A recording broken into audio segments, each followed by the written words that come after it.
अनर्थ झाला महाराज, अनर्थ झालाय. त्या गुरुजीचं मृत शरीर तिथं नाहीये जिथं आम्ही फेकलं होतं.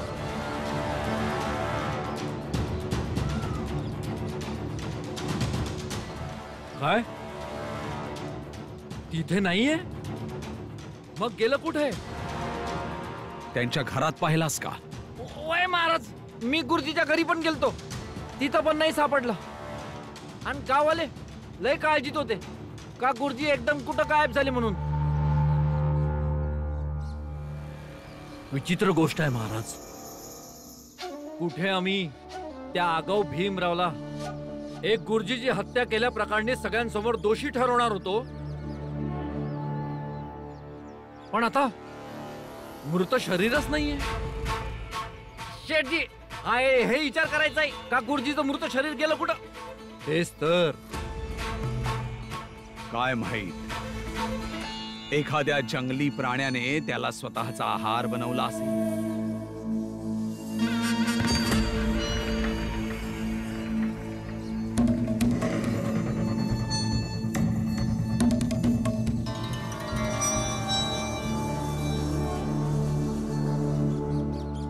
हे चांगलं नाही झालं. ईश्वराने असं करायला नको होतं, कधीच करायला नको होतं. काय झालं महाराज? ते गुरुजी जे काल आमचा धर्म, आमची श्रद्धा, आमच्या भावनांचा अपमान करून त्या भीमरावाला साथ देऊन इथून निघून गेले, ते कुठेतरी बेपत्ता झाले. गायब झाले म्हणजे? म्हणजे असं की कदाचित त्यांचा जीव गेला असेल.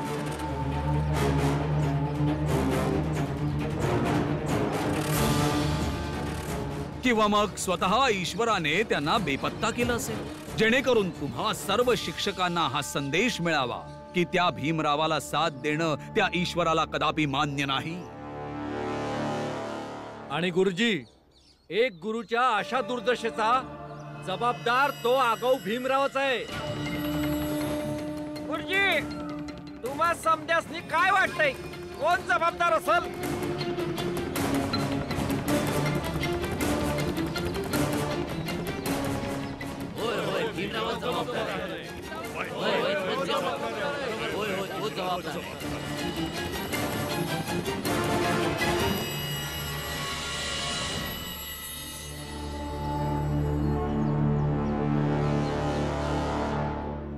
इकडे बघा, एवढा मोठा अनर्थ झालाय आणि हे पिकं विद्यालयात जात आहेत. बघा बेश्रमांना.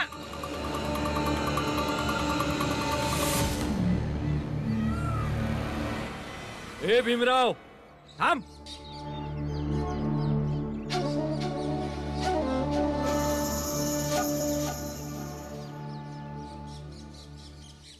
भीमराव, तुझ्या शिक्षणाविरुद्ध कोणी काय बोललं ना तर मी त्याचं डोकं फोडीन.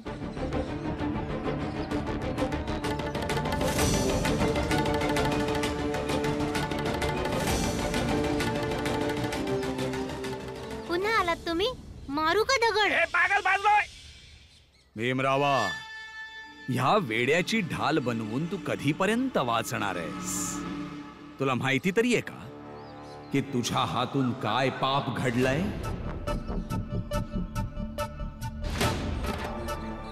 असं काय झालं आहे? तुझ्यामुळे, फक्त तुझ्यामुळे ते गुरुजी जे काल चर्चेमध्ये तुझी साथ देत होते आज दिसत नाहीये.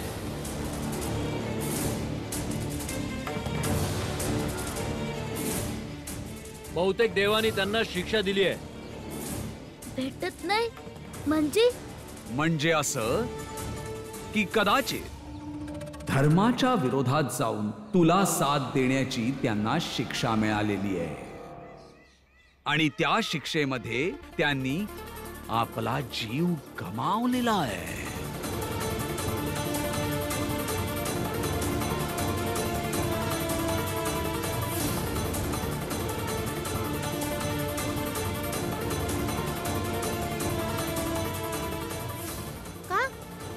झालं? त्यांना साप चावला का?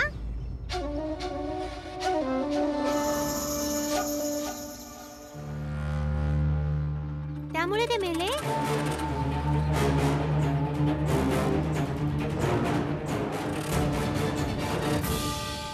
हे तर माहित नाही, पण जोपर्यंत गुरुजी सापडत नाही तोपर्यंत भीमराव तू कोणत्याही शाळेत शिकू शकत नाहीस. आम्ही सर्व शिक्षक मिळून तुला कोणत्याही शाळेत शिकू देणार नाही.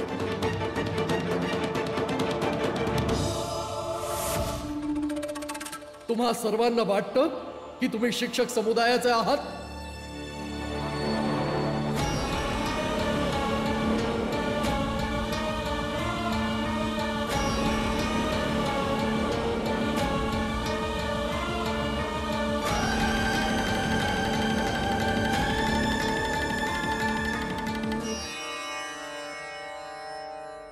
आनंदी राहा. तुम्ही आलात गुरुजी? हो. घ्या. हे आता आले गुरुजी. आता हे एकाच बाजूने बोलतील की जसं काही या संपूर्ण जगामध्ये विद्वान त्यांचा हा शिष्य भीमरावच आहे. नाही, आज मी फक्त तुमच्याच ईश्वराचे गुणगान गायला आलोय. मला प्रचिती मिळाली आहे तुमच्या ईश्वराची. तो सर्व काही बघतो, प्रत्येक गोष्टीचा हिशोब ठेवतो. वा गुरुजी वा. असं वाटतं तुमचं डोकं आता ठिकाणावर आलंय. आणि म्हणूनच तुम्ही आमच्या देवाला आणि महाराजांनी बी मानायला लागले. लय जाक. गुरुजी, तुम्ही हे समद काय बोलताय? जर यांच्या देवाने समद बघितलं असतं तर यांच्या एवढ्या घमंडपणावर यासनी काय बोललं नसतं? भीमराव, काल जर मी योग्य वेळी तिथे पोहोचलो नसतो तर आज हे लोक तुझ्या गुरुजीच्या मृतदेहाला घेऊन आले असते. सर्वांनी मिळून तुला गुरुजींचा खुनी सिद्ध केला असता.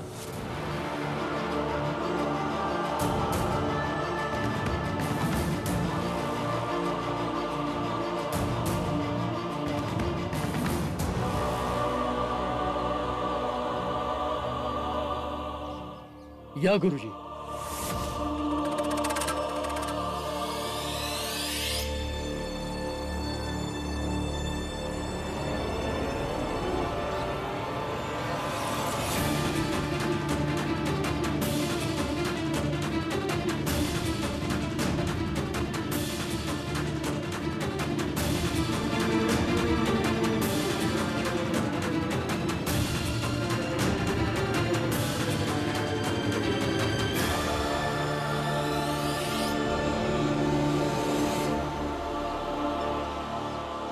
गुरुजी, कुठे होता तुम्ही? मी सांगतो ना कुठे होते. जेव्हा दुपारचा मी माझ्या नातेवाईकांकडून घरी येत होतो आणि जेव्हा मी मंदिराच्या तलावाजवळ पोहोचलो तेव्हा मी बघितलं की गुरुजी जमिनीवर बेशुद्ध पडले.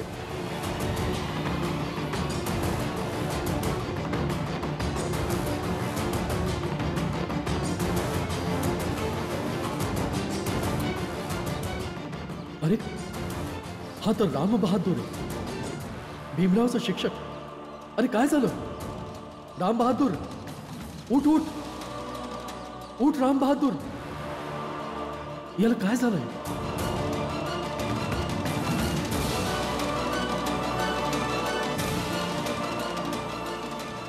अरे, याला तर सापाने दंश केलाय. मी वैद्यजींना बोलवून आणतो.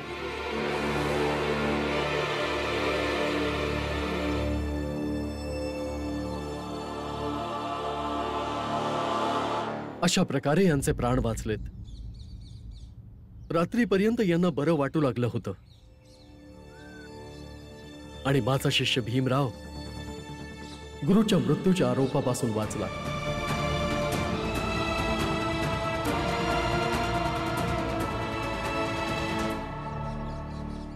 रामजी. हा रामजी, तुला माहिती आज काय झालं ते? काय झालं? आंबेडकर गुरुजीने तुझा पोरगा भीमवर आरोप लागल्यापासून वाचवलंय. अरे पण झालं काय?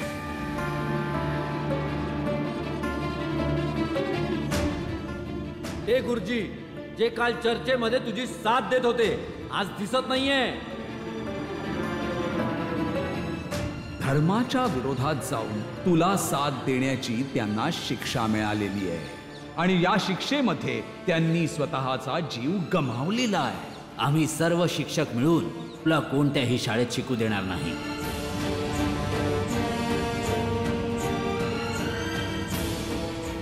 काल जर मी योग्य वेळी तिथे पोहोचलो नसतो तर आज हे लोक तुझ्या गुरुजीच्या मृतदेहाला घेऊन आले असते. सर्वांनी मिळून तुला गुरुजींचा खुनी सिद्ध केला असता.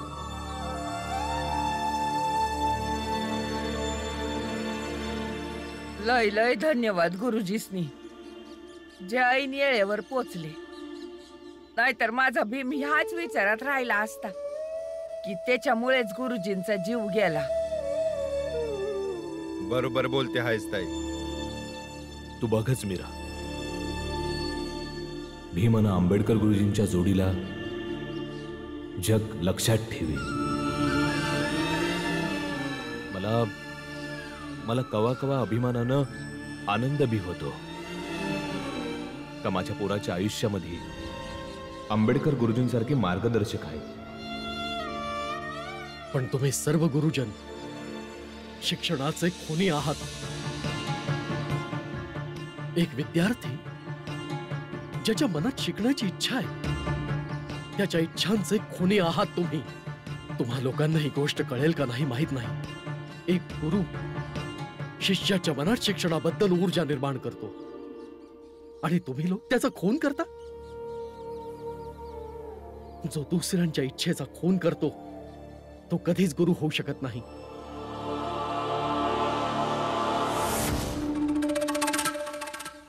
आज प्रश्न निर्माण झालाय तुम्हा सर्वांच्या अस्तित्वाचा, म्हणून तुम्ही जोही निर्णय घ्याल जरा नीट विचार करून घ्या. पण मी माझ्या निर्णयावर आजही टिकून आहे. चला भीम आणि आनंद शाळेत चला. मी आणि आंबेडकर गुरुजी तुम्हाला शिकवतो. होय भीमराव, शाळेत चल. चल आनंद, चला.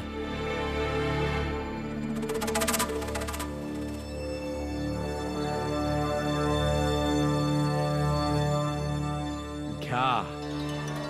ज्या समाजात गुरुच देवाचा अपमान करत असतील त्या समाजाला कोणीच नाही वाचवू शकत, परिसंवाद देखील नाही.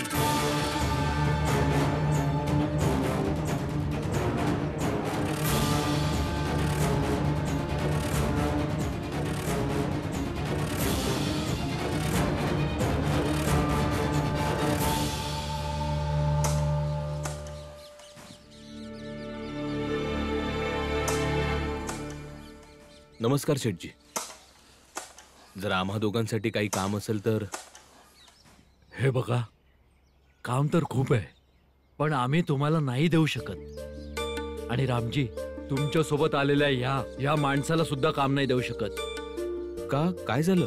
कारण आम्ही तुमच्याबद्दल खूप जास्त ऐकलंय. तुम्ही बऱ्याच जागी काम केलंय पण प्रत्येक जागी तुम्हाला घेऊन काही ना काही नवीन वादंग निर्माणच झालाय. मला त्रास करून घ्यायचा नाहीये म्हणून तुम्ही निघायत ना. पर शेठजी, मी हात जोडून तुम्हाला विनंती करतो, तुम्ही जा, कुठे दुसरीकडे जाऊन काम शोधा. धन्यवाद शेठजी.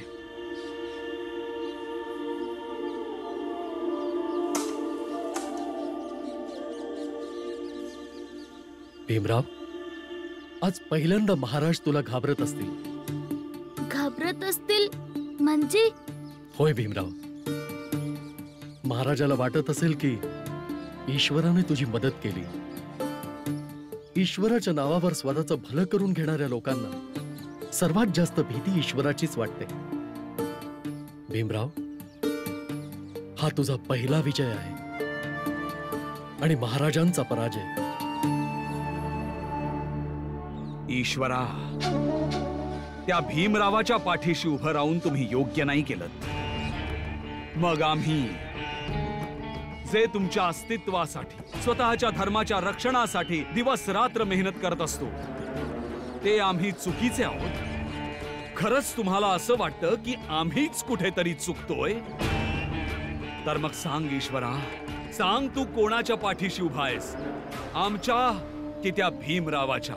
तुला संकेत द्यावा लागेल ईश्वरा, कारण आज पहिल्यांदाच आम्हाला त्या भीमरावाची भीती वाटतेय आणि हे योग्य नाहीये, कदापि योग्य नाहीये.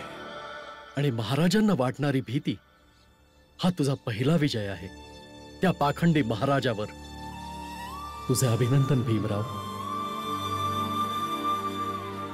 गुरुजी, मी शाळेत जातो. माझा जीव वाचवल्याबद्दल धन्यवाद. भीम आणि आनंद, तुम्ही देखील या.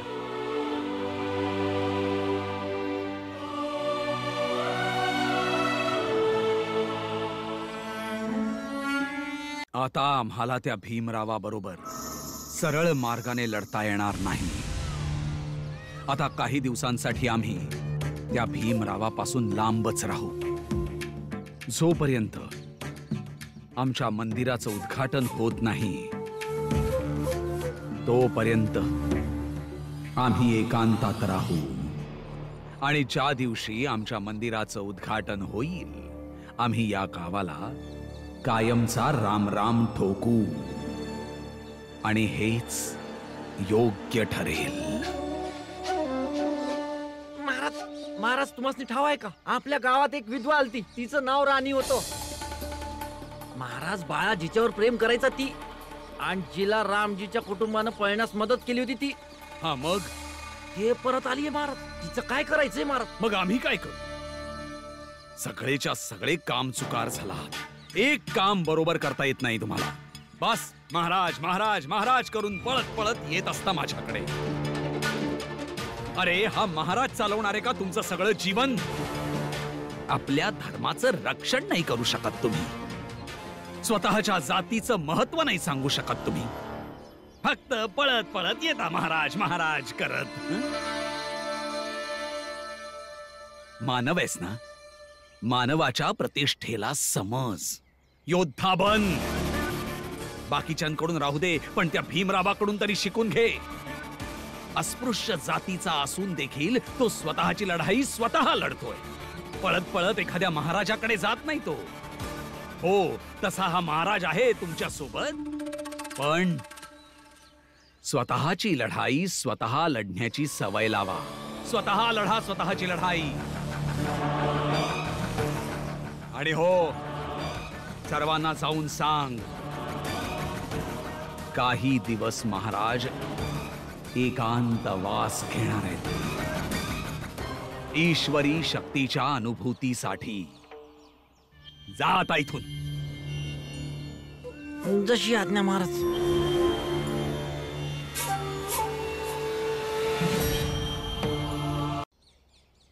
गुरुजी, आज जर तुम्ही आला नसता तर कदाचित ही खंत जन्मभर माझ्या मनात राहिली असती.